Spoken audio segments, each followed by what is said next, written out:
Yes, सभी अपनी book open कीजिए। Good morning all of you.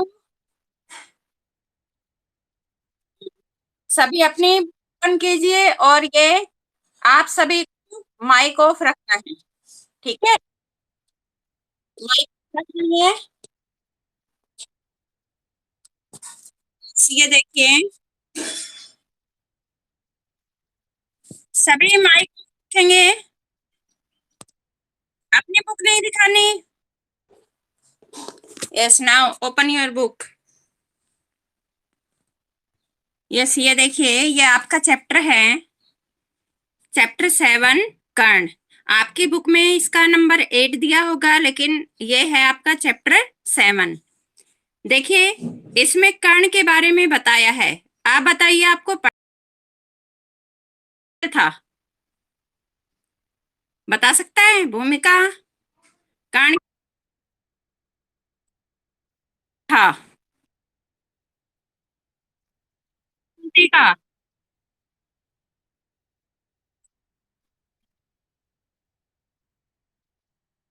हाँ, ठीक है। यस, ये माइक ऑफ करो सभी। माइक ऑफ रखो सभी। ठीक है। देखो, पांडवों ने पहले कृपाचार्य से और बाद में द्रोणाचार्य से अस्त्र शस्त्र की शिक्षा पाई। उनको जब विद्या में काफी निपुणता प्राप्त हो गई, निपुणता होता है दक्षता, तो एक भारी समारोह किया गया जिसमें सबने अपना कौशल का प्रदर्शन किया। यानी कि उसमें सबने अपनी जो कुशलता है उसका प्रदर्शन किया, वो दिखाई। सारे नगरवासी इस समारोह यानी कि इस उत्सव को देखने के लिए आए। एक राजकुमार, सचिन माइक ऑफ करो। माइक कोई ऑन नहीं करेगा। ये तरह तरह के खेल हुए और हर एक राजकुमार यही चाहता था कि वही सबसे बढ़कर निकले। आपस में प्रतिस्पर्धा बड़े जोर की थी, परंतु तीर चलाने में पांडु पुत्र अर्जुन का कोई सानी न था।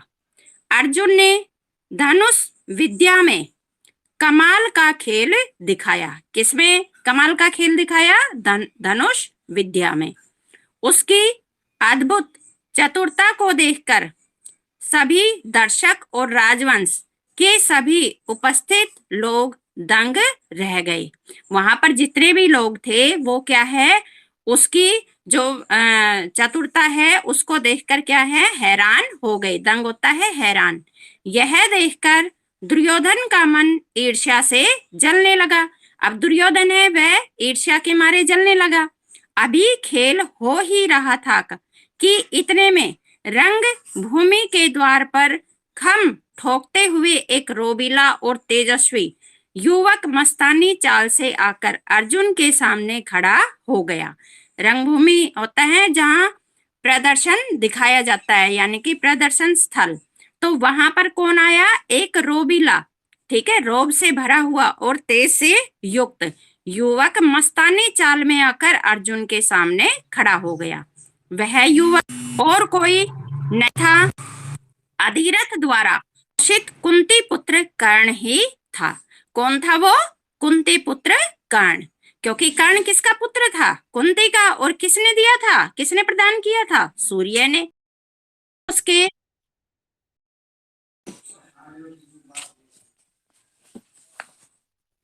रंगभूमि में आते ही उसने अर्जुन को ललकारा। अर्जुन, जो भी करतब तुमने यहाँ दिखाए हैं उनसे बढ़कर कौशल मैं दिखा सकता हूँ। क्या तुम इसके लिए तैयार हो? वो क्या कहता है अर्जुन से कि इस रंगभूमि में जो तुमने भी करतब यानी कि खेल दिखाए हैं उनसे बढ़कर, उनसे ज्यादा कुशलता वाले खेल क्या है मैं आपको दिखा सकता हूँ। क्या तुम इसके लिए तैयार हो? ये कौन किससे कह रहा है? ये कर्ण अर्जुन से कह रहा है। इस चुनौती को सुनकर दर्शक मंडली में बड़ी खलबली मच गई, पर ईर्ष्या की आग से जलने वाले दुर्योधन को बड़ी राहत मिली। अब जो दुर्योधन है वो ईर्ष्या से जल रहा था, जब उसने ये देखा कि अर्जुन का सामना करने वाला कोई आ गया है तो क्या है, उसको बड़ी राहत मिली। वह बड़ा प्रसन्न हुआ। उसने तपाक से कर्ण का स्वागत किया और उसे माइक ऑफ रखो।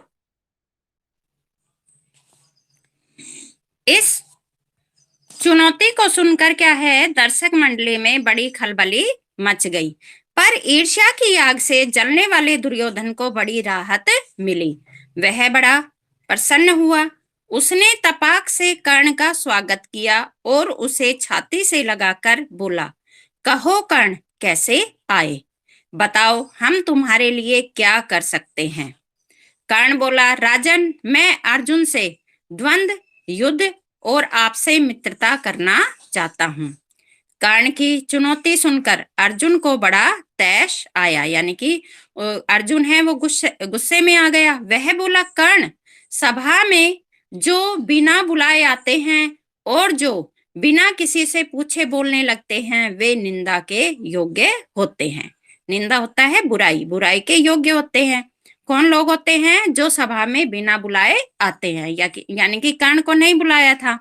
यह सुनकर कर्ण ने कहा, अर्जुन, यह उत्सव केवल तुम्हारे लिए ही नहीं मनाया जा रहा, सभी प्रजाजन इसमें भाग लेने का अधिकार रखते हैं। व्यर्थ डींगे मारने से फायदा क्या? चलो तीरों से बात कर ले। तीरों से बात कर ले का मतलब क्या है? चलो हम अपनी जो तीरंदाजी है वो दिखाए। जब कर्ण ने अर्जुन को यो चुनौती दी तो दर्शकों ने तालियां बजाई। उनके दो दल बन गए।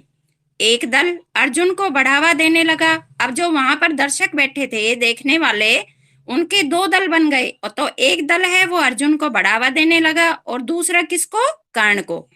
इसी प्रकार वहां इकट्ठी स्त्रियों के भी दो दल बन गए।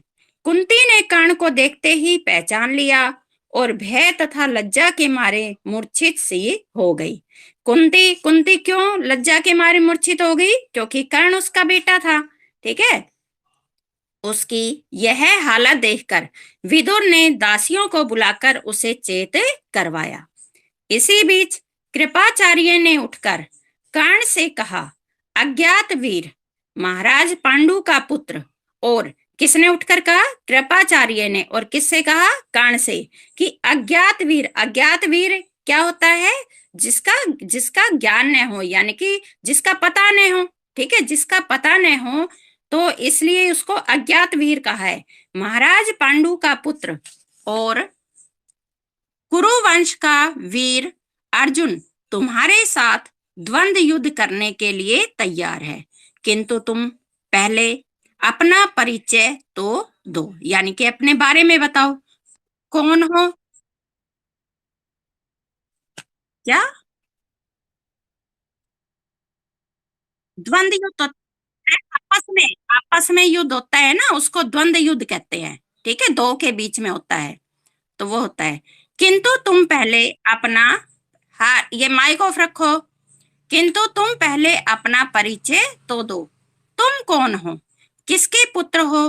किस राजकुल को तुम विभूषित करते हो, यानी कि तुम किस राजवंश से हो, राजकुल से हो। द्वंद्व युद्ध बराबर वालों में ही होता है। कुल का परिचय पाए बगैर राजकुमार कभी द्वंद्व युद्ध करने को तैयार नहीं होते। कृपाचार्य की यह बात सुनकर कर्ण का सिर झुक गया, क्योंकि कर्ण है उसको भी नहीं पता था। उसके वंश था तो कुंती का पुत्र। ठीक है, और किसने प्रदान किया था उसको? सूर्य ने प्रदान किया था। लेकिन उसका पालन पोषण किसने किया था? अधिरथ ने किया था। कर्ण को इस तरह देखकर दुर्योधन उठ खड़ा हुआ और बोला, अगर बराबरी की बात है तो मैं आज ही कर्ण को अंग देश का राजा बनाता हूँ। देखो, जब उसके कुल की वंश की बात आई तो अर्जुन ने क्या है, उसको किसका राजा बना दिया? अंग देश का। यह कहकर दुर्योधन ने तुरंत पितामह भीष्म एवं पिता धृतराष्ट्र से अनुमति होती है आज्ञा लेकर वही रंगभूमि में ही राज्य अभिषेक की सामग्री मंगवाई, यानी कि राज्य अभिषेक की का सामान मंगवाया और कर्ण का राज्य अभिषेक करके उसे अंग देश का राजा घोषित कर दिए। अब देखो ये 1 नंबर का क्वेश्चन बनता है, दुर्योधन ने कर्ण को किस देश का राजा बनाया? अंग देश का। ठीक है, इतने में बूढ़ा सारथी अधिरथ, ये सारथी अधिरथ, अधिरथ कौन था? जिसने कर्ण को पाला था, लाठी टेकता हुआ और भय के मारे कांपता हुआ सभा में प्रविष्ट हुआ, सभा में आया। कर्ण जो अभी अभी अंग देश का नरेश बना दिया गया था, नरेश होता है राजा, उसको देखते ही धनुष नीचे रखकर उठ खड़ा हुआ और पिता मानकर बड़े आदर के साथ उसके आगे सिर नवाया। किसने? कर्ण ने। बूढ़े ने भी बेटा कहकर उसे गले लगा लिया। यह देखकर भीम खूब कहा मारकर हंस पड़ा और बोला, सारथी के बेटे, धनुष छोड़कर हाथ में चाबुक लो। चाबुक यानी जो अधिरथ बोल रहे हो, तुम्हें वही शोभा देगा। तुम भला कब से अर्जुन के साथ द्वंद्व युद्ध करने के योग्य थे? यह सब देखकर सभा में खलबली मच गई। इस समय सूरज भी डूब रहा था, इस कारण सभा विसर्जित हो गई, यानी कि हट गई वहां से। मसालों और दीपकों की रोशनी से दर्शक वृंद अपनी अपनी पसंद के अनुसार अर्जुन, कर्ण और दुर्योधन की जय बोलते जाते थे। अब देखो, जिसको जो पसंद था वो उसकी जय बोल रहा था। इस घटना के बहुत समय बाद एक बार इंद्र बूढ़े ब्राह्मण के वेश में अंग नरेश कर्ण के पास आए। कौन आया? इंद्र। और किसके वेश में? बूढ़े ब्राह्मण के वेश में। और वो क्यों आया था? वो कवच और कुंडल, देखो कर्ण है, कर्ण को महादानी कहा गया है, ठीक है, बहुत दानवीर कहा गया है कर्ण को। अंग नरेश कर्ण के पास आए और उसके जन्मजात कवच और कुंडलों की भिक्षा मांगी। जो कर्ण था वो जन्म से ही कवच और कुंडल से युक्त था और उसको उसकी भिक्षा मांगी। इंद्र को डर था कि भावी युद्ध में कर्ण की शक्ति से अर्जुन पर विपत्ति आ सकती है। देखो, कर्ण जो कवच और कुंडल से युक्त था, कवच उससे उसको वरदान मिला हुआ था, ठीक है, और वो कभी नहीं मर सकता था, इसलिए इंद्र को डर था और वो उससे मांगने आया था। कर्ण की शक्ति से अर्जुन पर विपत्ति यानी कि संकट आ सकता है, इस कारण कर्ण की ताकत कम करने की इच्छा से ही उन्होंने उससे यह भिक्षा मांगी थी। कर्ण को सूर्यदेव ने पहले ही सचेत कर दिया था कि उसे धोखा देने के लिए इंद्र ऐसी चाल चलने वाला है। किसने कर दिया था? सूर्यदेव ने, कि जो इंद्र है वो तुम्हारे साथ कोई चाल चलने वाला है। परंतु कर्ण इतना दानी था, देखो आ गया ना यहाँ पर, कर्ण क्या है? बहुत दानी था, दानवीर था, कि किसी से कुछ मांगने पर वह मना नहीं कर सकता था, वह मना नहीं कर सकता था। इस कारण यह जानते हुए भी कि कारण वह भिखारी के वेश में इंद्र धोखा कर रहे हैं, कर्ण ने अपने जन्मजात कवच और कुंडल निकालकर भिक्षा में दे दिए। इस अद्भुत दानवीरता को देखकर इंद्र चकित रह गए। ठीक है, इंद्र भी क्या है?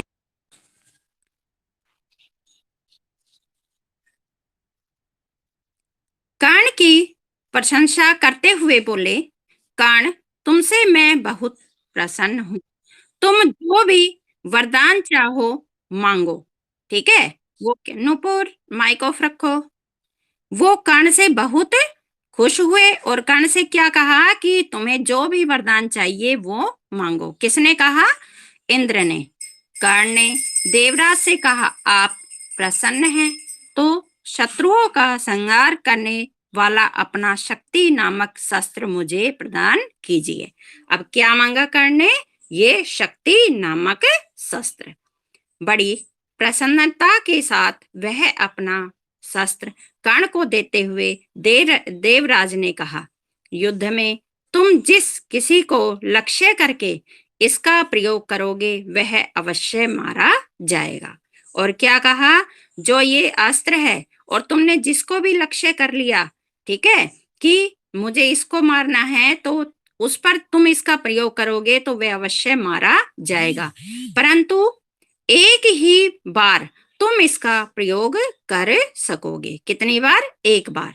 तुम्हारे शत्रु को मारने के बाद यह मेरे पास वापस आ जाएगा। इतना कहकर इंद्र चले गए। एक बार कर्ण को परशुराम जी से ब्रह्मास्त्र सीखने की इच्छा हुई। किसको? कर्ण को। और किससे? परशुराम जी से ब्रह्मास्त्र यानी कि ब्रह्मास्त्र सीखने की इच्छा हुई। इसलिए वह ब्राह्मण के वेश में परशुराम जी के पास गया। किस वेश में गया? ब्राह्मण के वेश में। और प्रार्थना की कि उसे शिष्य स्वीकार करने की कृपा करे। परशुराम जी ने उसे ब्राह्मण समझकर शिष्य बना लिया। इस प्रकार छल से कर्ण ने ब्रह्मास्त्र चलाना सीख लिया।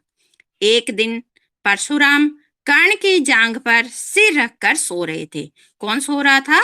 परशुराम, ठीक है, कर्ण की जांघ पर। इतने में एक काला भौरा कर्ण की जांघ के नीचे घुस गया और काटने लगा। कीड़े के काटने से कर्ण को बहुत पीड़ा हुई, बहुत दर्द हुआ और जांघ से लहू की धारा बहने लगी। पर कर्ण ने इस भय से, इस डर से कि कहीं गुरुदेव की नींद न खुल जाए, जांघ को जरा भी हिलाया डुलाया नहीं। जब खून से परशुराम की देह भीगने लगी, यानी कि उसका शरीर भीगने लगा, तो उसकी नींद खुली। उनकी, किनकी? परशुराम जी की।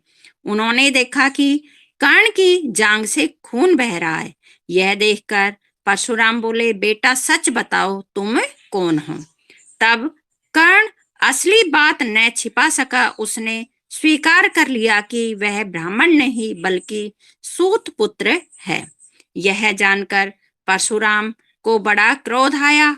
अतः उसने उस घड़ी कर्ण को शाप देते हुए कहा। क्या शाप दिया? क्योंकि तुमने अपने गुरु को ही धोखा दिया है, इसलिए जो विद्या तुमने मुझसे सीखी है वह अंत समय में तुम्हारे किसी काम न आएगी। देखो, ये शाप दिया था। ऐन वक्त पर तुम उसे भूल जाओगे और रण क्षेत्र में तुम्हारे रथ का पहिया पृथ्वी में धंस जाएगा। परशुराम जी का यह शाप न हुआ।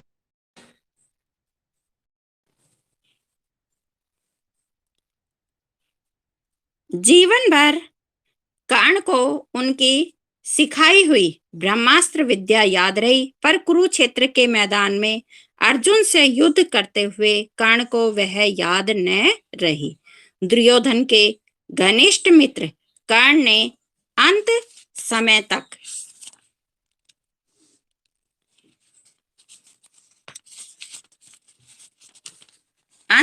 तक कौरवों का साथ न छोड़ा। किसने? कर्ण ने।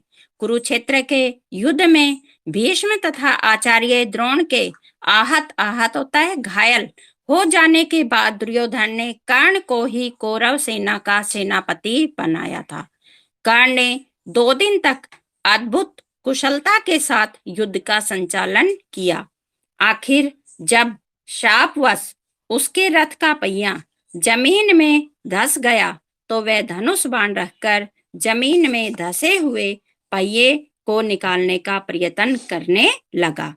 अर्जुन ने उस महारथी पर प्रहार किया और माता कुंती ने जब यह सुना तो उसे उसके दुख का पार न रहा। किसने मारा था कर्ण को? अर्जुन ने मारा था। यस बेटा, ये आपका चैप्टर हो गया है। आपके 2 क्वेश्चन बचे हुए ना उस चैप्टर के।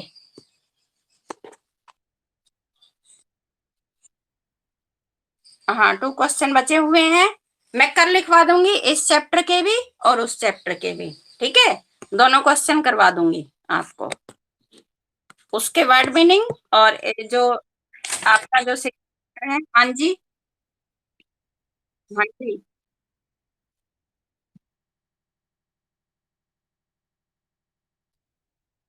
कौन सा बाण मार के?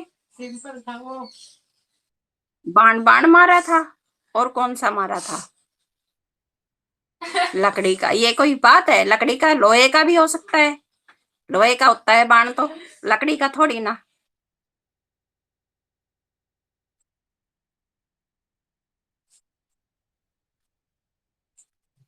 ये घटोत्कच का चलाया था ना, घटोत्कच, उस पे चलाया था।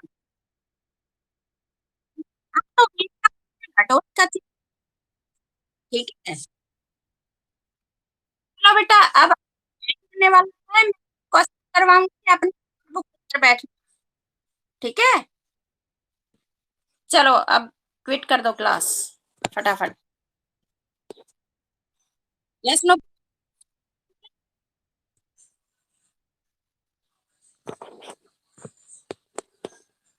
और इसको एक बार अच्छे से रीडिंग लगाना चैप्टर। सचिन, बुक, बुक आ गई आपके पास?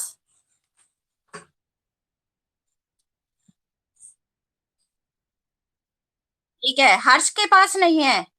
हर्ष, आपके पास बुक नहीं है ना? ठीक है, तो इसलिए मैंने ये अब ऐसे पढ़ाया है, अब आ गया समझ में आपको। और अपना काम बराबर करना, ठीक है। मैंने जो वर्क भेजा था सारा कंप्लीट है। हाँ, अपना वर्क कंप्लीट करना। और जो आज मैंने भेजा है आपका 6 चैप्टर, उसके क्वेश्चन आंसर, वो वीडियो देखकर ही लिखोगे, मैं कोई पीडीएफ नहीं भेजूंगी। ठीक है। हाँ।